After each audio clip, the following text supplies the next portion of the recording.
সকালে নানি আমরা আর ডিম দিয়ে রানবে বলে আমড়াগুলো কেটে নিল। আর আজকে ওয়েদারটাও খুব সুন্দর দেখা যাচ্ছে। নানা আর ভাইয়া একটা ভুঁইতে চলে গেল ঘাস কাটার জন্য। আমার নানা কিন্তু ঘাস কাটার এক্সপার্ট। যেই ভুঁইতে ঘাস কাটতে গেছে ওই ভুঁইতে সব হলদি গাছ লাগানো আছে। ঘাস কেটে বাড়ি আসার পথে নানা আর ভাইয়া এক দোকানে বসে চা খেয়ে নিল। তারপরে ভাইয়ারা বাড়ি ফিরলো। আর নানার একটু আঙুলও কেটে গেছে। মোরগ মুরগি সব একসাথে থাকে বলে তাই আজকে দুটো ডিম ভেঙে গেছে। এর জন্য ডিমগুলো তুলে ফ্রিজে রেখে দিলাম। নানা চলে এসলো আমাদের খেতে বেগুন আর ভেন্ডি তুলতে। বেগুনগুলো তো দেখে মনে হচ্ছে সেই স্বাদ। এই ফাঁকে আমাদের এক মামু এসে একটু হেভি ডান্স করে দিল। দেখতে না দেখতে নানাও বেগুন আর ভেন্ডিগুলো তুলে নিল। তারপরে নানা রাজাদের ঘাস দিয়ে দিল খাওয়ার জন্য। নানা আর ভাইয়া বৃষ্টি মাথায় চলে গেল নামাজ পড়তে।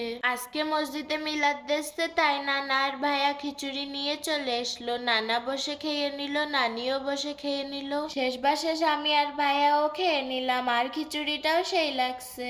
সন্ধেবেলা আমি আমার 2 বডিগার্ডের সাথে প্রাইভেট পড়ে বাড়ি ফিরলাম। তারপরে রাজাদেরও ঘরে তুলে দিলাম। আবার দেখা হবে নেক্সট মিনি ব্লগে। আল্লাহ হাফিজ।